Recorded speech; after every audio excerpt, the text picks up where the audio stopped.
নমস্কার বন্ধুরা, ভৌতিক রহস্য চ্যানেলে তোমাদের সবাইকে স্বাগত। আজকে আমি তোমাদের ভূতের বাড়ি গল্পের শেষ পর্ব শোনাবো। তাহলে চলো গল্পে প্রবেশ করা যাক। প্রথমেই বলে দিই, ত্রৈলোক্যনাথ মুখোপাধ্যায়ের লেখা ভূতের বাড়ি। এই গল্পটা তোমরা প্রথম পর্ব অবশ্যই শুনেছ, আর যারা যারা শোনোনি তারা একবার শুনে নিও। তাহলে গল্পটা প্রথম পর্বের কিছু অংশ তোমাদের আমি একটু শুনিয়ে দিই, তারপর শেষ পর্বটা শুরু করব। সর্বনাশ! সহসা ঘরের দ্বার বন্ধ হইয়া গেল।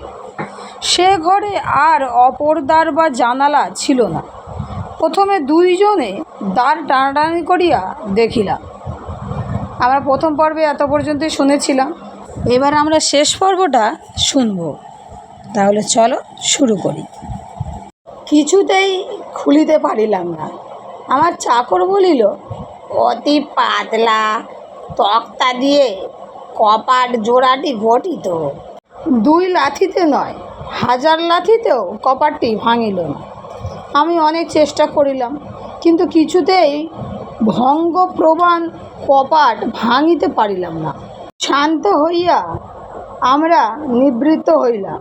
তখন খিলখিল করিয়া বিকট হাসির শব্দ হইল।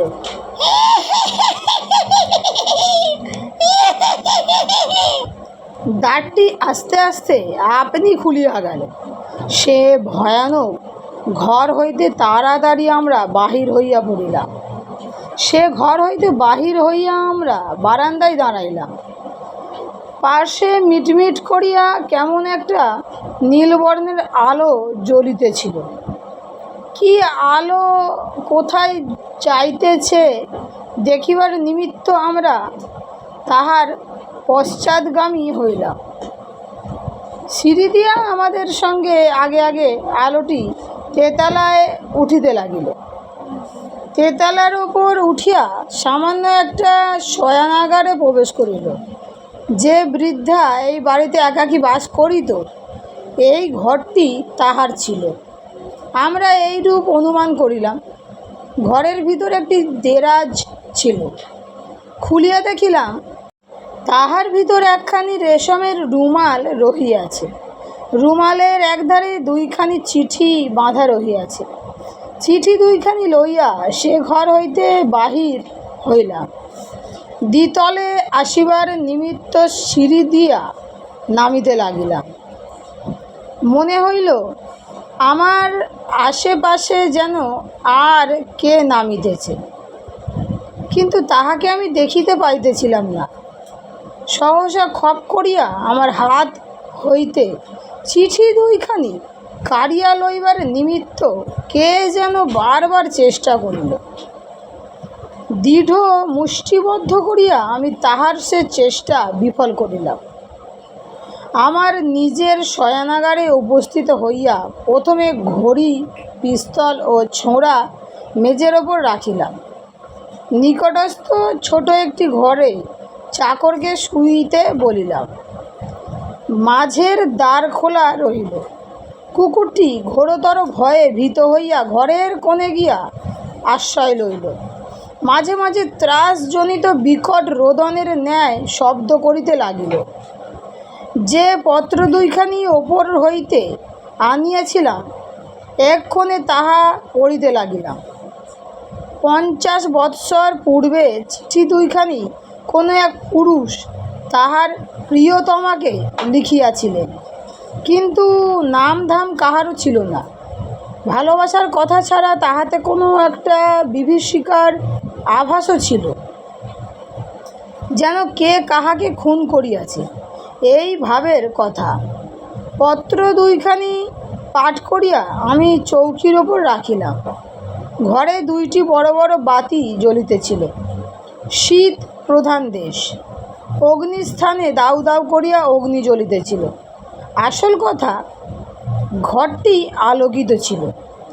সহসা টেবিলের ওপর হইতে আমার ঘড়িটি শূন্য পথে চলিয়া যাইতে লাগিল। এক হাতে ছোড়া, অপর হাতে পিস্তল লইয়া তাড়াতাড়ি আমি ঘড়ি ধরিতে দৌড়াইলাম। কিন্তু সোঁত করিয়া ঘড়ি অদৃশ্য হইয়া গেল। আমি আর দেখিতে পাইলাম না। পুনরায় আমি চৌকিতে বসিয়া পুস্তক খুলিয়া পড়িতে লাগিলাম। ঘরের ভিতরে এক্ষণে বিকট শব্দ হইতে লাগিল। কুকুরটি ভয়ানক কাতর রবে ঘর পরিপূরিত করিল। আমি তাহাকে থামাইতে যাইলাম। যে কুকুর আমাকে প্রাণাপেক্ষা ভালোবাসিত, আজ সেই কুকুর আমাকে কামড়াইতে আসিল। দংশন ভয়ে আমি তাহার গায়ে হাত দিতে সাহস করিলাম না। চাকর এই সময় সহসা তাহার ঘর হইতে দৌড়াইয়া আসিল, চক্ষু রক্তবর্ণ, যেন কোটর হইতে বাহির হইয়া পড়িতেছে। তাহার সর্বশরীর রোমাঞ্চ হইয়াছে, মাথার চুলগুলি সব খাড়া হইয়া উঠিয়াছে, মুখে শিল মারিয়া দিয়াছে। মহাশয়, পলায়ন করুন, এই স্থলে আর তিলার্ধকাল থাকিলে মারা পড়িবেন। বাপ রে, ধরিল রে, মা রে। এইরূপ চিৎকার করিতে করিতে সে আমার ঘর হইতে বাহির হইয়া তরতর করিয়া লাফে লাফে সিঁড়ি দিয়া নামিতে লাগিল। তাহাকে ফিরাইবার নিমিত্ত আমি পশ্চাৎ পশ্চাৎ দৌড়ালাম, কিন্তু ধরিতে না ধরিতে সে দরজা খুলিয়া ঊর্ধ্বশ্বাসে পলায়ন করিল। সেই ভয়াবহ শ্মশান সদৃশ্য অট্টালিকার ভিতর আমি একা পড়িলাম। এখন প্রাণে আমার অতিশয় ত্রাস হইল। একবার মনে ভাবিলাম আমিও পলায়ন করি, কিন্তু বন্ধুবান্ধব সকলে হাসিবে ও বিদ্রূপ করিবে, যা থাকে কপালে। এই মনে করিয়া পুনরায় আমি উপরে উঠিলাম। পুনরায় আমি নিজের শয়নাগারে প্রবেশ করিলাম। পুনরায় আমি পড়িতে বসিলাম। আমার হাতে পুস্তক, সম্মুখে বাতি। পুস্তক ও বাতির মধ্যবর্তী স্থানে আমার কোলে তালগাছ প্রমাণ কৃষ্ণবর্ণ একটি মানুষের আকৃতি দাঁড়াইল। তাহার মস্তক ছাদে ঠেকিল। সেই মস্তকে চক্ষু দুইটি জ্বলিতে লাগিল। সর্বশরীর আমার শিহরিয়া উঠিল। পিস্তল লইবার নিমিত্ত আমি হাত বাড়াইলাম। হাত অসাড় ও অবশ, হাত উঠিল না। চিৎকার করিতে চেষ্টা করিলাম, মুখ দিয়া কথা বাহির হইল না। জ্ঞান হত হইবার উপক্রম হইল, কিন্তু তখনও একটা চিন্তাশক্তি আমার মনে ছিল। ভাবিলাম, যদি এখন ভয় করি, তাহা হইলে নিশ্চয় আমি প্রাণ হারাইব। এইরূপ মনে করিয়া অনেক চেষ্টা করিয়া ধৈর্য ধরিয়া রহিলাম। বাতি নিভিল না, অগ্নিস্থানে অগ্নি নির্বাণ হইল না, তথাপি ঘর অন্ধকারে আবৃত হইয়া গেল। আমি ভাবিলাম, যেমন করিয়া হোক ঘরে আলো রাখিতে হইবে, অন্ধকারে থাকিলে মারা পড়িব। পুনরায় উঠিতে চেষ্টা করিলাম। এবার উঠিতে পারিলাম। আস্তে আস্তে গিয়া একটি জানালা খুলিয়া দিলাম। জ্যোৎস্না রাত্রি ছিল। অল্প অল্প চাঁদের আলো ঘরে প্রবেশ করিল। সেই আলোকে দেখিলাম যে তাল বৃক্ষ প্রমাণ কৃষ্ণবর্ণের বিকট মূর্তি তখনও সম্পূর্ণভাবে ঘরে নাই, কেবল তাহার ছায়াটি এক পার্শ্বে দণ্ডায়মান রহিয়াছে। পুনরায় গিয়া চৌকিতে বসিলাম। পীত হরিত লোহিত নানা বর্ণের গোলাকার আলোক এক্ষণে ঘরের চারিদিকে ঘুরিয়া ও গড়াইয়া বেড়াইতে লাগিল। তাহার পর ভূমিকম্প হইল যেরূপ হয়, ঘর সেইরূপ দুলিতে লাগিল। যে চৌকির ওপর চিঠি দুখানি রাখিয়াছিলাম, তাহার নিচে হইতে ঠিক জীবন্ত মানুষের রক্ত মাংসের হাতের ন্যায় একখানি স্ত্রীলোকের হাত বাহির হইল। তাড়াতাড়ি আমি সেই হাতখানি ধরিতে যাইলাম। খপ করিয়া চিঠি দুইখানি লইয়া নিমেষের মধ্যে হাতখানি অদৃশ্য হইয়া গেল।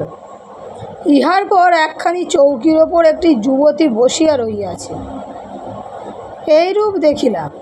তাহার পর একজন পুরুষ ঘরের ভিতর উপস্থিত হইল।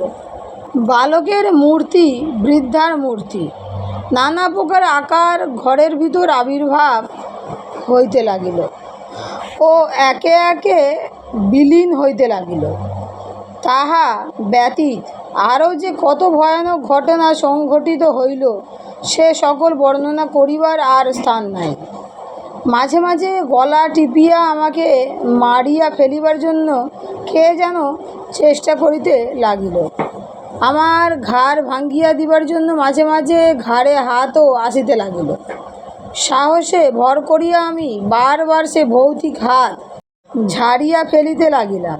সে রাত্রিতে আমি যে কি করিয়া প্রাণে বাঁচিলাম তাহাই আশ্চর্যের কথা। উপরে যাহা লিখিত হইল তাহা টম সাহেবের বিবরণ। প্রভাত হইলে এই সমুদয় উপদ্রব থামিল। টম সাহেব তখন এক প্রকার নির্জীব হইয়া পড়িয়াছিলেন। যাহা হোক, সে বাড়ি হইতে কি করিয়া পালাইবেন এক্ষণে সেই চেষ্টা করিতে লাগিলেন। কোনরূপে উঠিয়া কুকুরকে ডাকিলেন। কুকুর তাহার নিকটে আসিল না, কুকুর মরিয়া গিয়াছে। টম সাহেবের চাকর সেই দিন অবধি বায়ুগ্রস্ত হইল। ইংল্যান্ড পরিত্যাগ করিয়া সে অস্ট্রেলিয়া দ্বীপে পলায়ন করিল। বাড়িওয়ালার নিকট গিয়া টম সাহেব চাবি ফিরাইয়া দিলেন আর বলিলেন, ভূত দেখিতে আর আমার ইচ্ছা নাই, যথেষ্ট হয়েছে, স্বাদ বিলক্ষণ মিটিয়াছে। বাড়িওয়ালা সকল কথা শুনিয়া বলিলেন, মহাশয়, আপনার মতো সাহসী পুরুষ পৃথিবীতে অতি বিরল। আপনার যে প্রাণ রক্ষা হইয়াছে তাহাই পরম লাভ। বাড়িতে যে বৃদ্ধা বাস করিতেছিল পত্র দুইখানি বোধ হয় তাহার স্বামী। আমার খুড়ো মহাশয়ের জীবনকালে সে ব্যক্তি একবার ওই বাড়ি ভাড়া লইয়াছিল। বৃদ্ধার স্বামী অতিশয় পাষণ্ড ছিল। বৃদ্ধার ভ্রাতা ও ভ্রাতুষ্পুত্রকে টাকার লোভে সে বধ করেছিল। দিন কতক এইরূপ জনরব শুনিয়াছিলাম। যা হোক, ওই বৃদ্ধা ব্যতীত সে বাড়িতে এ পর্যন্ত আর কেউ বাস করিতে পারে নাই। বৃদ্ধার মৃত্যুও সেদিন অকস্মাৎ ঘটিয়াছে। এ সম্বন্ধে নানা লোক নানা কথা বলিয়া থাকে। সেই অবধি এমন একটি লোক পাই না যে সাহস করিয়া বাড়ির ভিতর প্রবেশ করে। বাড়িটা দেখিতেছি আগাগোড়াই ভাঙিয়া ফেলিতে হইবে। টম সাহেব উত্তর করিলেন, বাড়ি আগাগোড়া না ভাঙিয়া একটি কর্ম করিলে তো হয়।